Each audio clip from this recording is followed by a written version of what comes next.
Bom dia a todas, bom dia a todos. Sejam muito bem-vindas e bem-vindos a mais um ICL Mercado Investimentos. Hoje, quarta-feira, dia de divulgação da produção industrial. A gente vai falar sobre isso aí durante o programa, mas a gente também vai falar de alguns assuntos que a gente ficou em dívida com vocês ontem. Vamos falar do relatório Focus, vamos falar também de endividamento, porque cresceu aí um pouco o endividamento nesse começo de ano. Mas a gente também tem outros assuntos, vamos falar do programa Mover, a gente também tem algumas novidades vindas da Ásia. Mas antes de tudo isso, André, bom dia, como você está nessa manhã? Bom dia, Débora, bom dia a todos os nossos telespectadores. Hoje vamos falar um pouco da produção industrial, que veio com queda mensal, mas surpreendeu principalmente se a gente observar o nível de investimentos. A gente vai decifrar esses dados aí para vocês, para mostrar que não foi um resultado negativo de fato. Vamos falar do relatório Focus, que saiu ontem, acabou não dando tempo da gente falar. Vamos falar um pouco também do nível de endividamento das famílias. Mas vamos já começar com a nossa agenda do dia para saber o que as pessoas aí devem enfrentar aí durante o dia, Débora. Então vamos começar? Agenda um pouco mais recheada hoje, a gente tem alguns indicadores sendo divulgados e alguns eventos importantes também. A gente tem logo no começo da manhã já o CDE divulgando aí o índice de preços ao consumidor de janeiro, também vendas no varejo em janeiro sendo divulgadas aí para a zona do euro.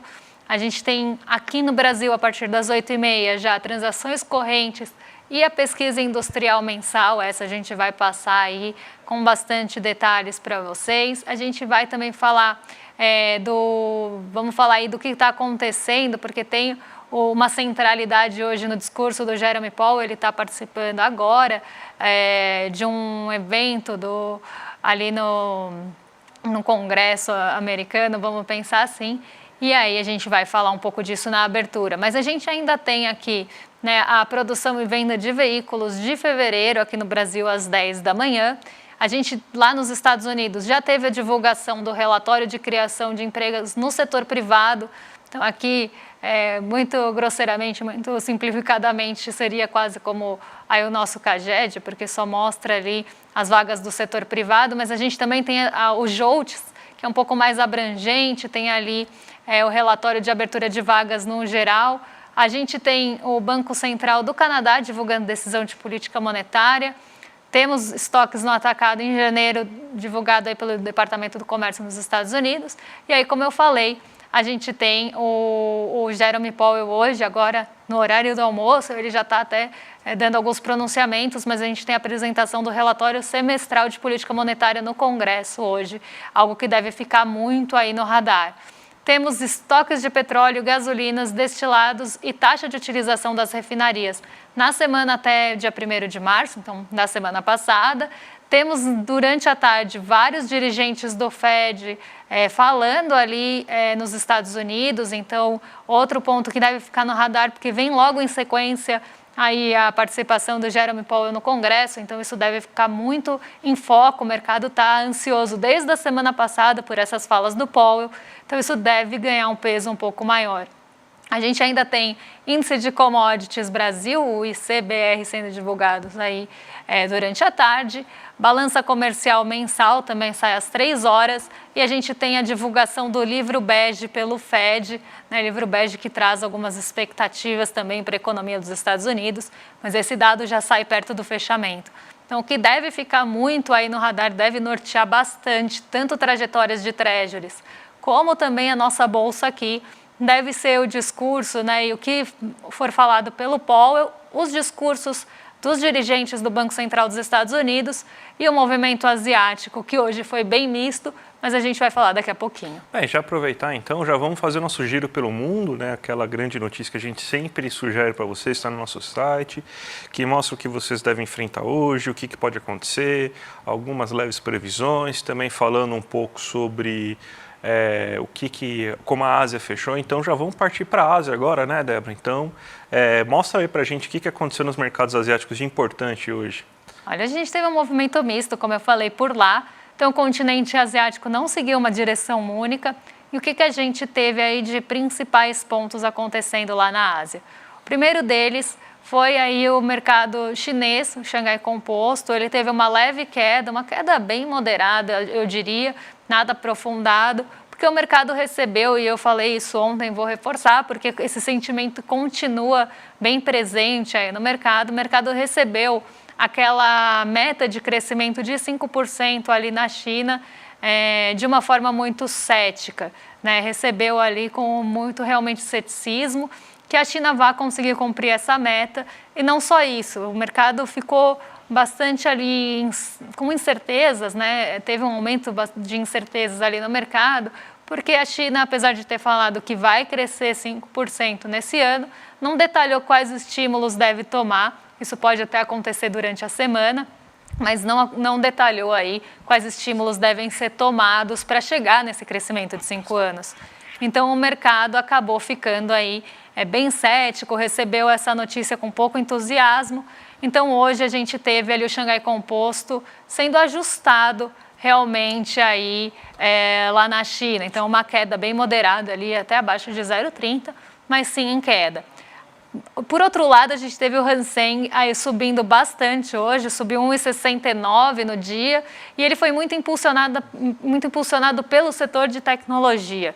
Então, a gente tem aí as ações de tecnologia levando o Hang Seng para o terreno positivo, e ele está recuperando parte das quedas que a gente viu acontecer ontem e em outros dias também, muito também no setor de tecnologia, que estava sofrendo ajustes depois de subir bastante, a gente teve uma realização de ganhos, mas também equilibrando as perdas do setor imobiliário chinês, que a gente viu acontecer, sobretudo na semana passada, quando a gente começou a ter notícias ali, né, de uma possível liquidação judicial da Country Garden. Então, isso ficou muito ali no radar. O Hang Seng sofreu bastante com o setor imobiliário, sofreu realização de ganhos no setor de tecnologia, mas hoje ele volta a subir, impulsionado justamente por esse setor.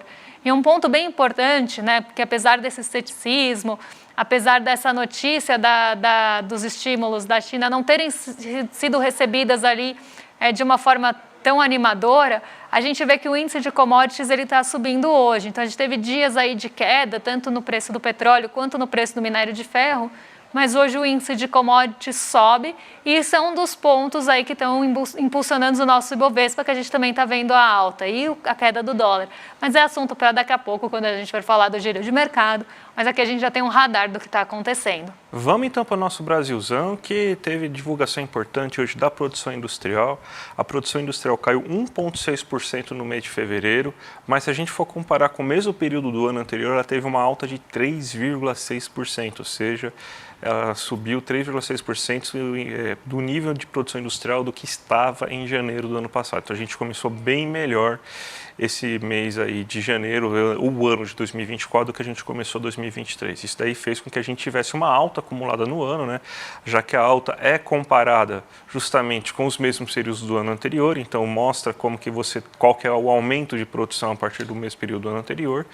E soma-se isso, então a gente já tem uma alta de 3,6% no ano, e melhorou também o nosso acumulado 12 meses. A gente está agora com um crescimento de 0,4% da indústria nos últimos 12 meses. A gente tem um gráfico aqui para mostrar para vocês que essas baixas elas ficaram muito concentradas e a baixa acabou ocorrendo justamente porque os setores que acabaram crescendo muito nos últimos 2, 3 meses, que foram setores de baixo valor agregado, acabaram tendo queda.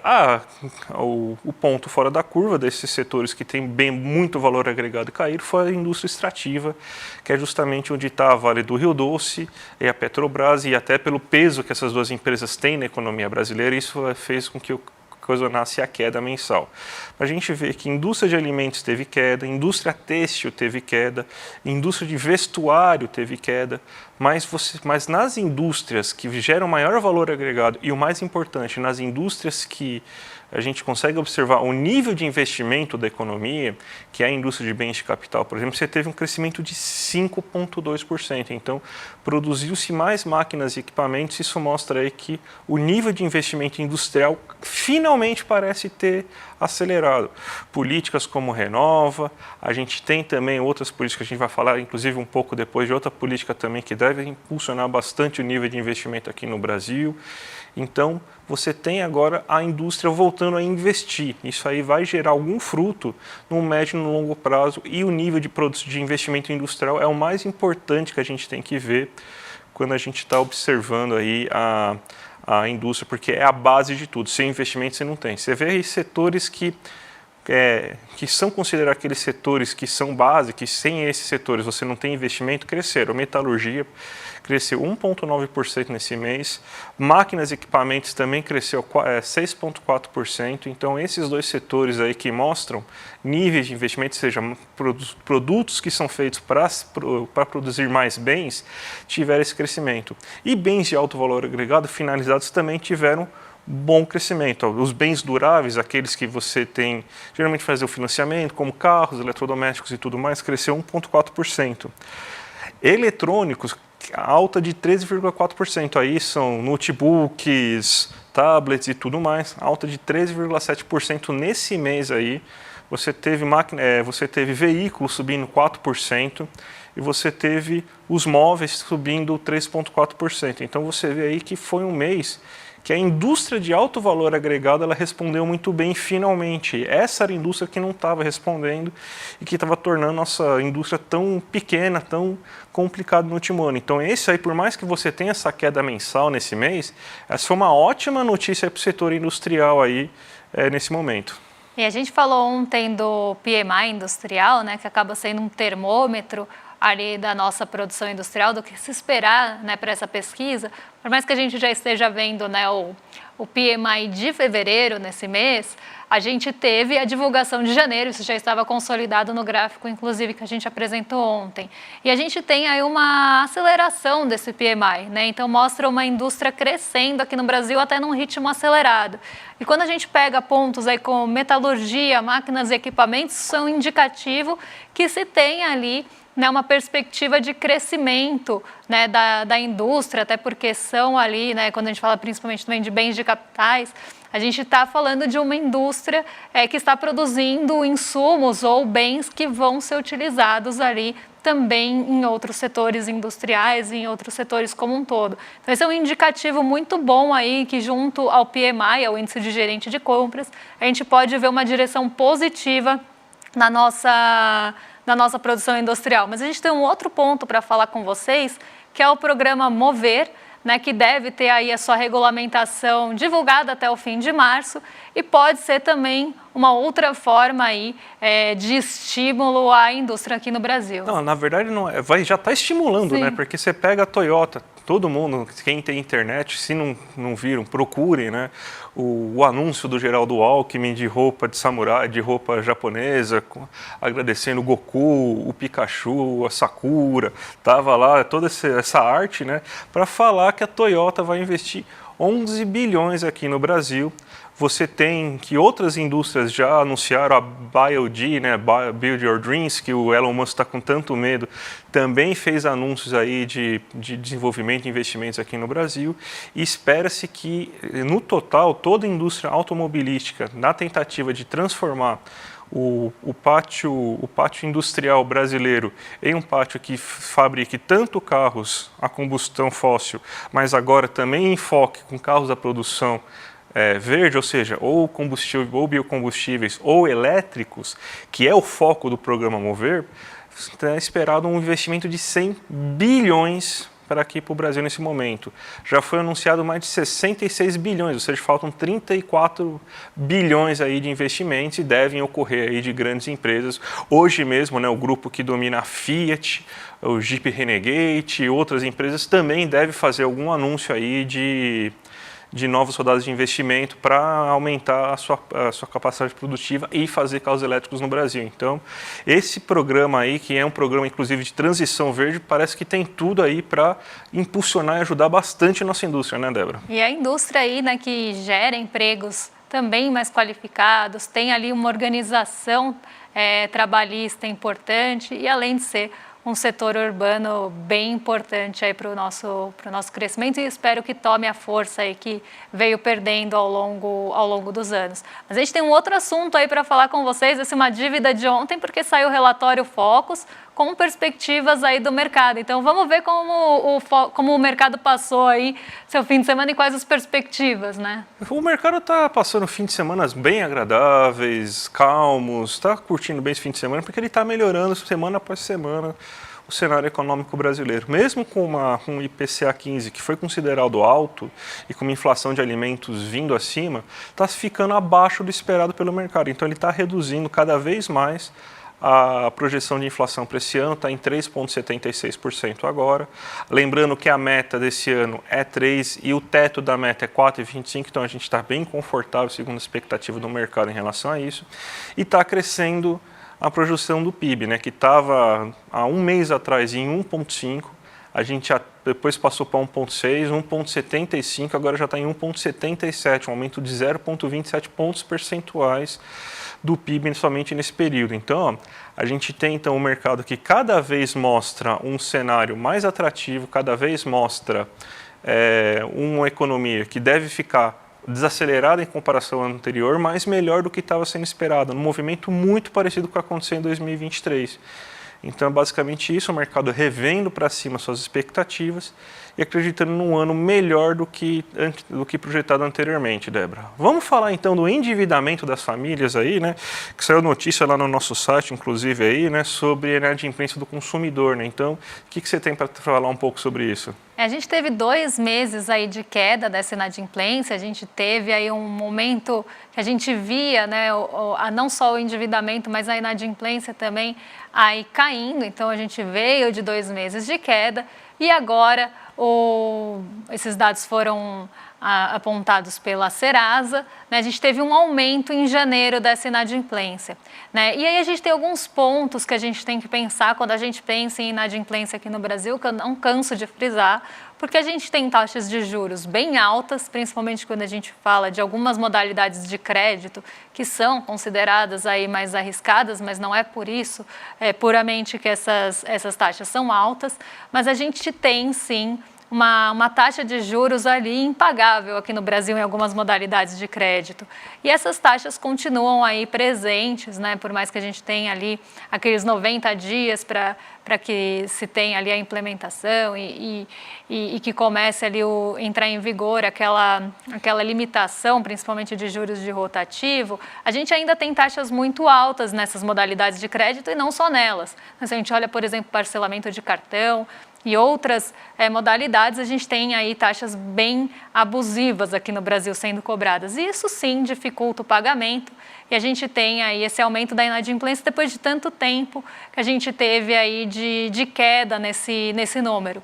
O número de inadimplência aqui no Brasil chegou a 72,7 milhões segundo a Serasa e é um número aí para ficar no radar, né? E aí a gente reforça também a importância de programas como o Desenrola e até um possível aumento, ou a gente vai ter, inclusive, né, a gente já falou sobre isso, aquela parceria entre Serasa e Desenrola para tentar fazer com que as pessoas saiam da inadimplência, consigam renegociar suas dívidas, até porque hoje uma parcela bem grande da renda do brasileiro vai para pagamento de dívida e a gente sabe como são os juros aqui, bastante exorbitantes, né? Então a gente tem aí a gente frisa, né, essa importância mesmo de um programa como o Desenrola para tentar desafogar um pouco a renda do brasileiro, que vai aí mais de 30%, que vai para esses juros, né, e para a mão dos bancos. Mas aqui uma notícia que deve ficar no radar aí,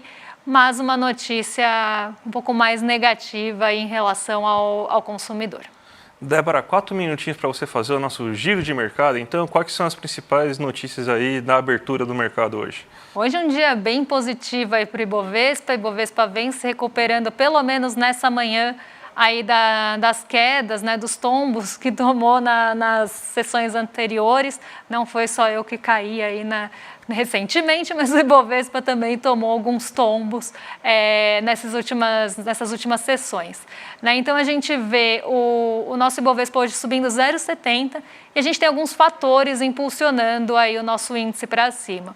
Primeiro deles, a gente olha aqui na última linha, o petróleo Brent sobe 1,40 hoje, né? Agora mudou um pouquinho, porque o petróleo Brent está muito volátil, mas a gente teve 2 dias aí de queda no petróleo Brent e hoje ele volta a subir, tentando buscar aquele patamar de 83 dólares por barril. Então a gente teve o fechamento ontem em 81 dólares por barril, 81,85, e a gente tem aquele patamar ali que normalmente caminha o petróleo Brent, que são os 83 dólares, e a gente está começando a se aproximar dele. Então hoje o petróleo sofre esse ajuste positivo, né, sobe, na verdade, e isso deve já impulsionar a nossa bolsa. A gente mostrou aquele gráfico lá no comecinho do programa, quando a gente falou da Ásia, o índice de commodities está subindo. Né? A gente sabe o peso que as commodities têm aqui na nossa bolsa, né? Grande parte aí de peso da nossa bolsa vem de Vale e Petrobras. Então, se a gente tem um dia mais positivo para as commodities, a gente tem o Ibovespa já subindo por isso. A gente tem esse impacto já das commodities em alta, porque as commodities caíram por alguns dias consecutivos e agora elas estão se recuperando. Outro ponto bem importante aqui, quando a gente olha Treasury de 10 anos, tá? Que são os rendimentos de títulos de dívida dos Estados Unidos. Eles estão com uma queda acelerada hoje, estão caindo 0,84%. E aí a gente vê um movimento, né, desse arrefecimento das expectativas para os juros dos Estados Unidos, que está impulsionando, sobretudo, aqueles setores mais ali sensíveis a juros, que a gente tem ou um endividamento maior sendo necessário da parte dos consumidores, então a gente está falando de índice de consumo, o varejão aqui do Brasil, ou também são ali setores mais intensivos em capital de terceiros, então são setores que precisam de mais endividamento para crescer, normalmente de menores capitalizações na Bolsa. Hoje os dois sobem. Tá, então a gente tem o índice de consumo subindo bastante e quando a gente olha também o índice, por exemplo, de small caps, também está com uma alta. Isso porque sofreram muito nos dias anteriores frente às incertezas que se tinha em relação tanto à fala do Jerome Powell quanto também ao mercado de trabalho dos Estados Unidos, que os dados saem na sexta. Então aqui a gente tem toda essa incerteza rondando, isso jogou as treasuries para cima e, consequentemente, esses setores para baixo, e hoje a gente tem um ajuste disso, as treasuries caem aí bastante e estão jogando esses setores para cima. Outro ponto foi a surpresa positiva da produção industrial, essa acabou ficando um pouquinho em segundo plano, mas também está jogando o nosso Ibovespa para cima. E outra coisa que eu gostaria de chamar a atenção é o dólar a R$ 4,93, cai aí quase 0,5% hoje, justamente porque a gente tem esse arrefecimento das treasuries, então isso faz com que o recurso entre aqui no mercado emergente para buscar ganho, mas também aí a gente tem uma alta nas commodities que favorecem o nosso real aqui, por sermos um país emergente e exportador de commodity. Então aqui a gente tem esse movimento hoje sendo desenhado. Vamos ver como fica depois da abertura de Nova York, porque ontem a gente ficou positivo quase o dia todo. E depois, quando as perdas foram aprofundadas lá, a gente caiu. E o discurso do Powell está muito no radar, ele já começou falando agora. E ele está até com um tom um pouco mais brando do que se esperava. Então isso também está ajudando aí as treasuries a caírem. Gente, então, todo mundo sabe aí, a gente vai fazer o grande evento aí no dia 8, né, com a Maria da Penha, uma entrevista exclusiva, né, e a gente falou ontem, inclusive, que desde que a gente anunciou esse evento, nossas caixas de mensagem, elas ficaram repletas de relatos, tristes relatos aí sobre violência doméstica e tudo que estava acontecendo, né. A gente sabe que a violência doméstica é um retrato do Brasil, é um fato muito grave aí, e vocês têm que denunciar, gente. Então a gente está reforçando hoje, inclusive, novamente, para você que sofreu violência doméstica ou que testemunhou violência doméstica, você utilize o número 180, que é um número de anônimo, né, para vocês conseguirem fazer essa denúncia. Então o nome de vocês vai ficar preservado e vocês vão conseguir aconselhamento e já saber o que fazer em caso de acontecer esse infeliz acontecimento na vida de vocês, né? A gente tem aqui então esse projeto aí, a live da Maria da Penha. A Maria da Penha sofreu o que sofreu, né? Então tem uma lei com o nome dela desde 2006 e a gente separou um trechinho para vocês verem aí. Hoje a gente vai conseguir passar o trechinho para vocês verem aí da entrevista, para vocês verem um relato aí absurdo sobre o que aconteceu aí na vida dessa mulher. Eu acho que a força veio da sobrevivência. Porque eu não quero para os outros o que eu recebi, entendeu? E eu quero que as outras pessoas sejam esclarecidas através do movimento de mulheres, através das escolas, através do dever cumprido do Poder Judiciário. Então, eu acho que se eu for ficar lamentando o que não é feito, eu vou sofrer muito mais do que eu estar na batalha.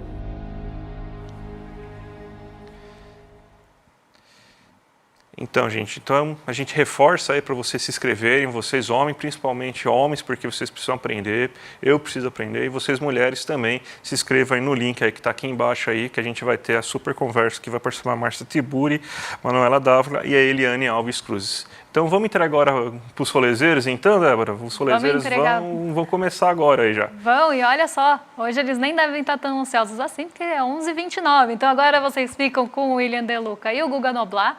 Talvez eu apareça por lá também, quem sabe. Mas aí vocês ficam com os rolezeiros aí agora na sequência. E amanhã a gente está de volta. Amanhã a gente tem entrevista especial, conversa com Caio Vilela. Também vai ser imperdível. A gente vai trazer aí o que está movimentando o nosso mercado, o que está mexendo com o nosso bolso. E a gente ainda tem a entrevista aí na quinta-feira, já tradicional aqui. Então até amanhã. Um beijão. Um abraço, gente. Tchau, tchau.